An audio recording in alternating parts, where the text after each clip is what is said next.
Know your partner very well. Know the person you want to marry. Know the person you want to date. What makes them happy. I don't know, I don't know, I don't know what to do without you.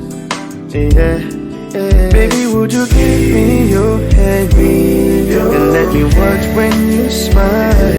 Hello family, welcome to Really Love. Today we'll be continuing where we stopped. So the last time we did talk on knowing your soulmate and avoiding a soul misfit. We treated the first point, which was the physical aspect.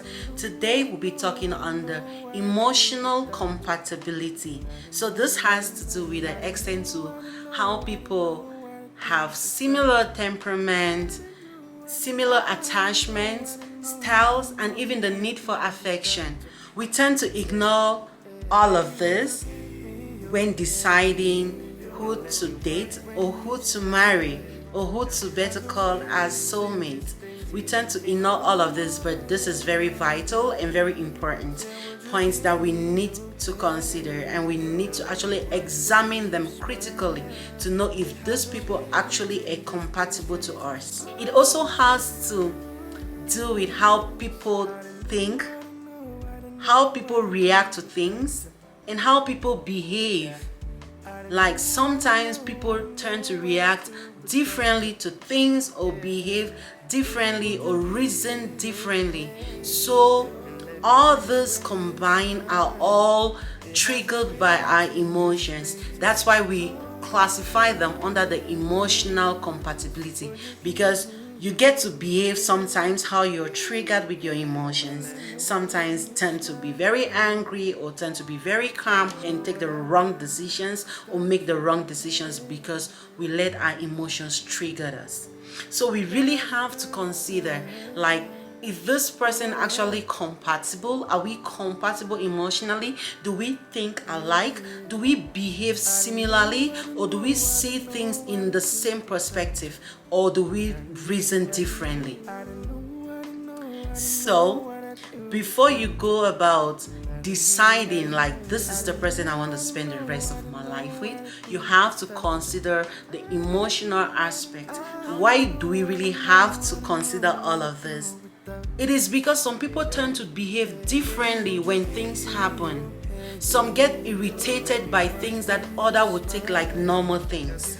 Some get really angered by things that some choose to ignore. So these are the kind of things that we really need to consider before we are making a decision to make someone a soulmate or someone, a wife or a husband or someone to date or a partner.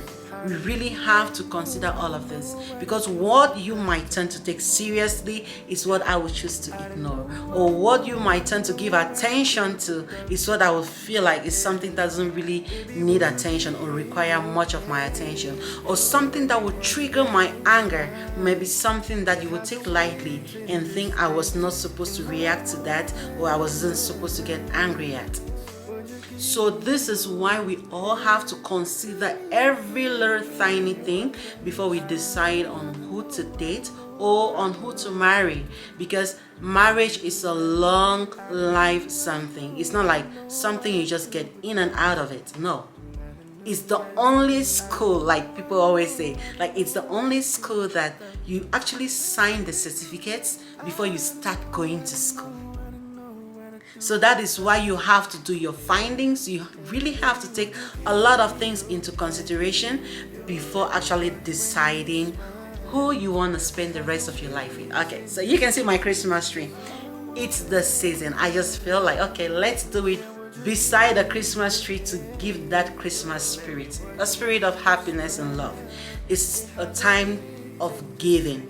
Even if you don't have material things to give, you have the love to give, you just have that smile to give to brighten somebody's day. So it's the season. Let's enjoy the season. Some partners want to be by you like at all times, at every minute, but some feel like being too close or too attached to each other tends to make you lose interest or make that person look less attractive again. But why others just want to cling? They just want to be there. What gets them irritated?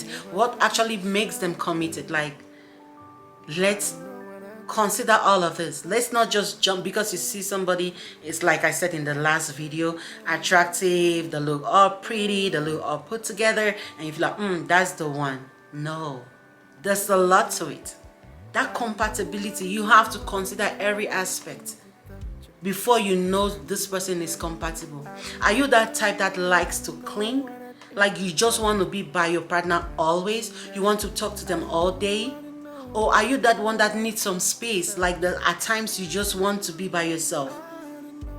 Know all those things before you can make a decision. Sometimes people tend to really experience very strong emotions that the slightest thing you want to get provoked, like let's say for example, you have a wife or you have a girlfriend and she keeps male friends, and some people really tend to let their emotions get so strong that they get jealous and get irritated by the sight of every opposite gender beside their woman. Sometimes some even go as far as suspecting their partners with their own brothers, like their own blood. Like they can't even control it. The emotions get so strong that it's not controlled, or it cannot be controlled. While on the other hand, some people tend to really look at things lightly. Like they don't really care. It's not like they don't actually care about you. Like they don't really think negatively if an opposite sex is beside you or is a friend to you, something like that. So that is why you have to actually know who you are about to date or who you are about to marry, what you can accommodate and what you cannot accommodate. And most of the times we tend to look if we can accommodate more of the person, because two people can never be the same. I'm not saying that two people should actually be the same or reason the same or think the same to be compatible. No, that's not my point. I'm saying that what I'm trying to say is, to an extent you should reason the same, and to an extent you should think alike. That way it will eliminate like quarrels and arguments, like constantly arguing and constantly quarreling because you cannot agree. You tend to behave what gets me angry, what it doesn't get you angry, and things like that. We should actually consider if the negative part aspect of that person is what we can actually take. If you see that the negative aspect of this person outweighs the positive side, and then I don't think you guys are compatible, because in the long run you will end up splitting apart. You will not end up sticking together to the end. Some people tend to be very easygoing, like it's really easy for them to express their emotions, while others tend to be very shy, timid, like they just want to keep it within them. Some feel like if I express my emotions, this person might feel like I love them too much and they take advantage of me, while others feel like, no, I need to let this person know how I feel or what they mean to me. So people tend to express their emotions differently. That is why you need to know your partner very well before making that decision. You need to know that person very well before making that decision. So down the line, you don't get mad, you don't get angry, like this person is just like they're faking it when they're actually real. Sometimes people could still fake it, but sometimes people try to be real, try to show us who they truly are, but we tend to feel that they are faking. Why? On the other hand, somebody might be like, okay, you that you like there, it's so easy for you to show your emotions, and then you end up with somebody whom it's very difficult for them to show their emotions openly or to actually show you that they care. You tend to feel that, oh, this person doesn't love me, he doesn't care about me, or she doesn't love me, she doesn't care me. She doesn't show nothing. She actually does, but it's her own style. They don't know how to show the emotions out there. But you're an outgoing person. You're an outgoing person. You can show your emotions all the time. You just make them want to feel. But so you always have to consider those two things. And you know that those two things barely go together. So, but it could go for some people that they don't really consider those as vital things in a relationship. But some people, trust me, that is very important. If that is not happening in the relationship, they feel like the relationship is not working. You have to consider backgrounds too. Depending on the background, the environment the person grew up in, they have their different ways for affection. Like the kind of siblings you grew up around them, the kind of parents you had, and so on and so forth. People have different ways of showing affection. Somebody who grew up in an environment that was filled with love, people expressing their love and all that, is more likely to really express how they feel or show their emotions openly than someone who grew up in a home that wasn't actually a priority, or siblings where everybody was on their own, like you're on your own part, on my own part, and we only meet when we want to eat or things like that. So people have different ways of showing affection. Some tend to be very affectionate, some tend to be less. So you really have to get to know this person you want to date or to marry. Know how they express their emotions, know how they express their affection. They might be very affectionate, but they don't know how to show it because they didn't grow up in an environment that they could really express their emotions or express their affection for one another. They're used to that style. But you that grew up in a place that, or in a home that affections were always expressed from parents, from siblings, the kind of friends you keep, the kind of schools you went to and all that, you tend to express differently. So that is why we really need to consider all of this in order to decide who is that soulmate that I want to marry, that I would really want to spend the rest of my life with, or I want to date. So family, thank you again for another session. And like I said, we are treating this gradually because we don't want to rush. I don't want people to retain and then lose what they have retained.